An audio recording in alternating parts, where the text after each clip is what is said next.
재외동포와 모국 간의 상호인식과 상호 발전에 대해서 알아보고 있습니다. 이번 시간에는 재외동포와 공공외교라는 주제에 대해서 얘기하겠습니다. 공공외교, 뭔지 잘 모르실 분들이 많으실 것 같습니다. 이 공공외교라는 것은 외국 국민들과의 직접적인 소통을 통해서 우리나라의 역사, 전통, 문화, 예술, 가치, 정책, 비전 등에 대해서 공감대를 확산하는 것입니다. 그런 공감대가 만들어져서 한국에 대해서 이해를 하게 되면 한국에 대해서 신뢰를 하게 되고, 그러한 신뢰가 확보됨으로써 한국과의 외교 관계가 증진된다. 그리고 한국에 대한 이미지가 좋아진다. 이런 것이라고 할 수가 있겠습니다. 그래서 외교 활동 중에 하나가 이 공공외교라고 할 수가 있겠습니다. 그러니까 어떻게 보면은 우리가 여러분들이 문화외교라는 말을 들어보셨는지 모르겠어요. 문화적인 측면에서 한국에 대해서 알림으로써 한국에 대한 좋은 이미지를 갖게 하는 것이라고 할 수가 있는데요. 그런 것처럼 좀 더 넓은 의미로 공공들, 그러니까 외국 대중들에게 우리가 퍼블릭이라고 되어 있는 것을 한국어로 공공이라고 번역을 했는데요. 대중이라고도 번역을 하기도 합니다. 그래서 직접적으로 그런 외국 사람들에게 다가가서 그들의 마음을 사고 감동을 주어서 긍정적인 이미지를 만들어 나간다 하는 것이라고 할 수가 있겠습니다. 어떻게 보면 재외동포라고 하는 분들 중에도 우리가 재외국민도 있고 외국적 동포도 있지 않습니까? 그러면은 외국적 동포는 외국인이죠. 어떻게 보면. 그러니까 이 외국인들이라고 하지만 한국과 연관된 외국적 동포들에게 한국에 대해서, 한국 문화에 대해서 얘기하고 그 한국 문화를 즐기게 하고 한국 문화를 좋아하게 만들어서 한국에 대해서, 모국에 대해서 긍정적인 이미지를 만들어주는 것, 이것이 공공외교라고 할 수가 있겠습니다. 그래서 우리가 지금 한국과 재외동포 간의 상호인식이 중요하고 그 차원에서 여러 가지 정치적 참여들, 그리고 상호인식 속에서의 공동 발전을 모색해 보고 있는 상황인데요.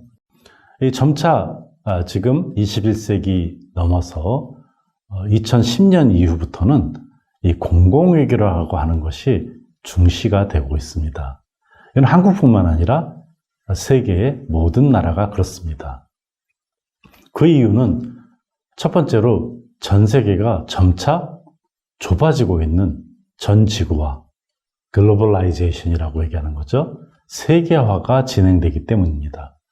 그래서 사람들이 왔다 갔다 하는 사람들이 많아지는 거죠. 소위 이주의 일상화가 된다 하는 것입니다.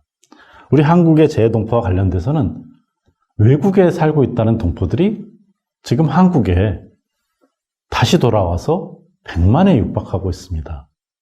그러니까 해외 동포라고 했는데 국내 동포가 있는 것이죠.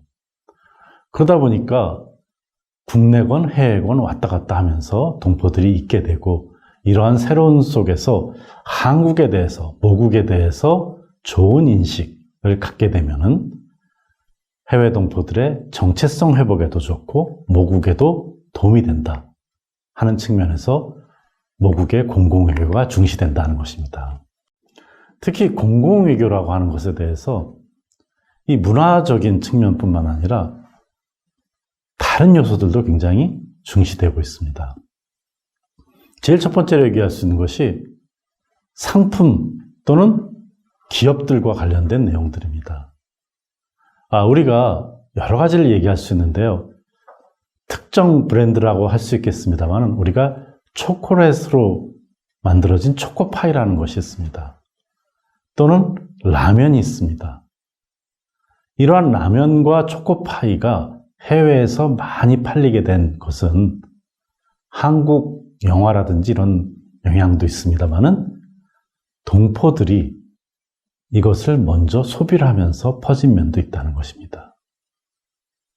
그러니까 어떤 특정한 해외 투자에 있어서도 동포들의 역할이 중시가 되고 있는 것이죠. 또 마찬가지로 동포들 중에서 고급 두뇌들, 이 두뇌들은 모국에도 기여할 수 있고 또는 거주국에서도 여러 형태로 기여를 할 수 있다고 생각하는 것입니다. 특히 거주국에서 고위 관료라든지 또는 정책 결정 과정에 관여하는 사람들이 늘게 된다면 그것이 모국의 이익을 어느 정도는 대변할 수 있지 않겠냐 하는 생각도 하고 있습니다. 그러니까 거주국의 국민으로서 당연히 거주국의 이익을 위해서 일하지만은 또 혈연적인 모국에 대해서도 좋은 이미지를 가지고 있다면 긍정적 역할을 한다 하는 것이죠. 그래서 재외 동포들이 공공외교적인 가치를 많이 가지고 있다 하는 얘기를 하고 있습니다. 특히 세계화 시대가 되면서 예전에 단절적인 각각의 국가들, 이것이 상호관계가 심화되게 되면서 이러한 초국경사회, 여기서의 재외동포들의 역할이 굉장히 중요해졌다는 것입니다. 특히 재외동포들 경우에 있어서는 어떻게 보면 이중적인 위치에 있습니다. 시작은 모국에서 시작했습니다. 이민을 갔죠. 그러니까 모국적 배경도 있으면서 동시에 거주국의 배경도 있는 것입니다. 그러니까 민족적인 배경도 있으면서 동시에 외국인인 것이죠. 그러다 보니 이 재외동포들과의 네트워크를 통해서 이 네트워크를 잘 활용할 수 있다면 모국에도 도움이 되고 거주국에도 도움이 될 수 있는 역할이 있지 않겠냐. 이것이 바로 공공외교가 시작된 발상이라고 할 수가 있겠습니다. 그래서 공공외교에 있어서는 다양한 역할들이 재외동포들이 수행할 수 있다 이렇게 생각합니다. 가령 변호 같은 것이 대표적인 겁니다. 그러니까 어떻게 보면은 거주국에서 모국에 대해서 잘 모를 수가 있겠죠. 거주국 국민들이. 그렇지만은 거주국의 국민이면서 동시에 모국이 있는 재외동포들은 모국을 이해하기 때문에 거주국에서 모국에 대해서 변호할 수 있습니다. 아, 이러이러한 상황이다. 가령 남북 간에 분쟁이 발생했다. 그랬을 때 재외동포들이 그 얘기를 할 수 있겠죠. 거주국에서. 혹은 우리가 대표적으로 위안부 문제 같은 것이 나왔습니다.